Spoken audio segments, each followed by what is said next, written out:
Peace, welcome back to Playbook FM. I'm Jay. We're back with part 8 of Creating a Legacy. If you've missed any of the previous episodes, go back and take a look because we're about to jump back in.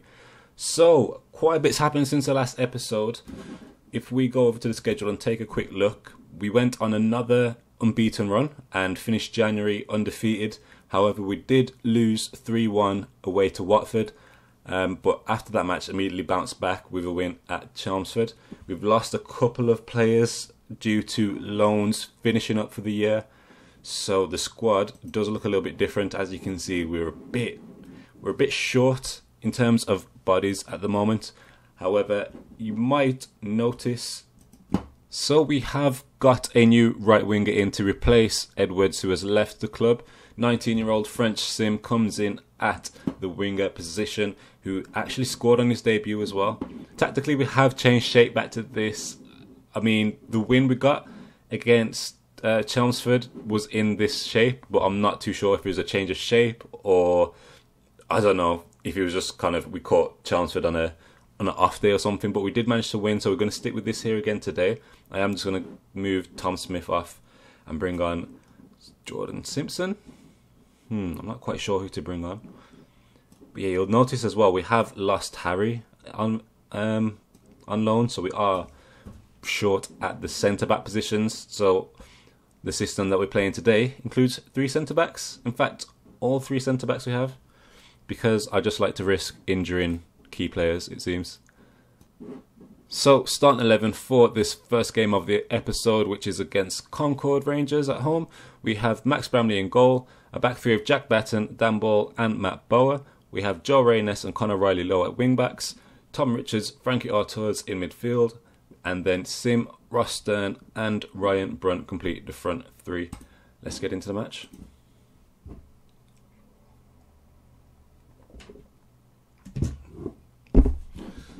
Right. This is a game we should win, so I feel as if I don't know if aggressive was the right way to go. But I have noticed that the more assertive you are at home, you seem to get better form and better results out of the team talks. I could be telling myself a lie, but it seems anecdotally that, I don't think I said that right, but it seems as if that works, in my mind anyway. But nothing's actually happening so far, so we are going to ask them to get creative.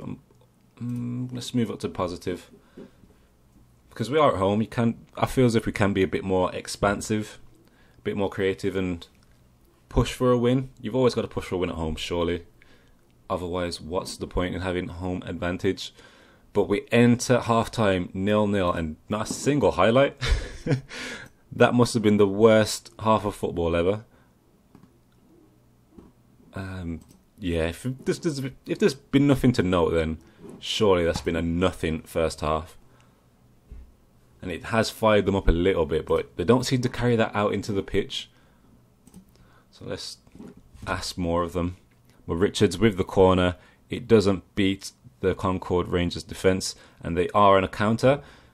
The kits are clashing so badly, but Sheriff takes it all the way down the left wing. He strikes it across goal, and we were very, very vulnerable then.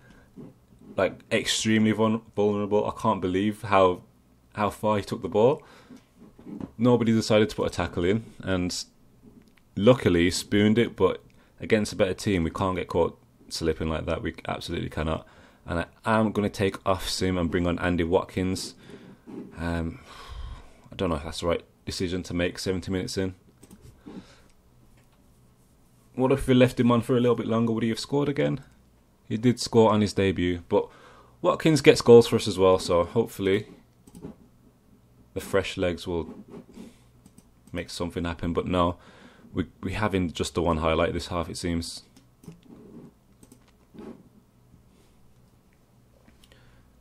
And yep, what a nothing match.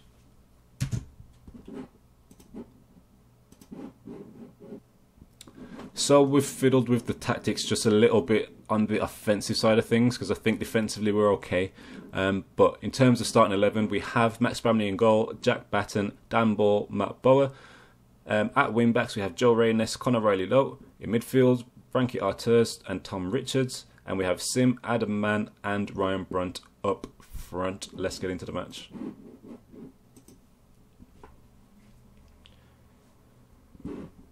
So, as this tactic ever evolves, as it continues to evolve and become even more and more warped into some style of football, I think that we've found how to stop leaking goals at the back in terms of how we like press in the counter system, but it's just getting goals on the other end. And Ryan Brunt with a cross there, he falls back to our back three, big ball forward, but it doesn't reach the intended target, and he's back in shape. Okay, so see, defensively we're okay. We can break up moves if somebody puts in a tackle here. Forcing them to take a long range shot under pressure, I'll happily accept that. What I don't like, however, is how little possession we've had and how little shots. They've had 7, we've had 1. And Tom Brunt with a free kick which goes over the bar. It's quite ambitious, but I like it. I do like it. I'm going to see if that helps things. And the problem is, because we're not getting any highlights, I can't really figure out where things are going wrong for us in terms of like build-up play. So it's one of them. I just have to kind of tweak things here and there and just see how the results play out.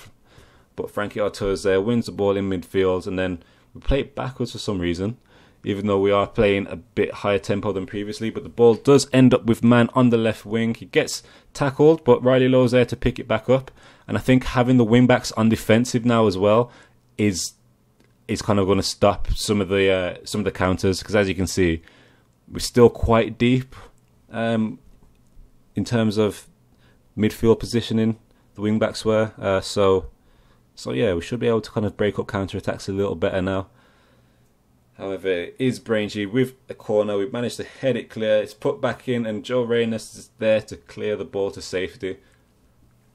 I think he had a bit more time there to clear it out for like a throw-in instead, but it's okay because Max Bramley does collect the cross from the corner, and we go into half-time 0-0.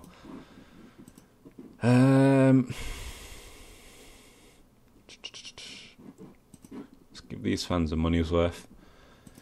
Because right now, we're just playing like, I don't know. Somebody name a team in the comments that just play really, really unattractive football. Because I feel like that is us so far this season. And I mean, it's working to an extent. We've gone on 2 pretty long unbeaten runs. We are sitting 9th. Only, what, 4 points behind a 7th place playoff position.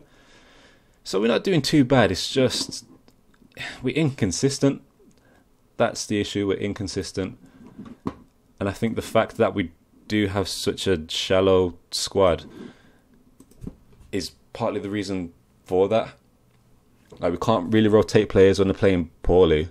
So it's kind of like, lads, get away with playing like crap and starting the next match. Like Conor Riley-Lowe's averaging a 6.1 at the moment, and I've got nobody to replace him with. But Tom Richards has been playing poorly, so he will be coming off. And if I could bring off Riley-Lowe, I would. I really would. But we do manage to deal with the Braintree corner. It does fall back out to them on the edge of the area, and it is a pretty good goal. I can't hate as much as I want to. Let's take another look. So Batten heads it clear. Mann just kind of stands there. I don't know what Andy Mann was doing there, but it leaves them open for a shot on the edge of the area, and they convert the chance. Oh my goodness. Just going to have to spark some kind of creativity and imagination out of them, but nope. The match ends 1-0 to Braintree, and this seems like a little bit of a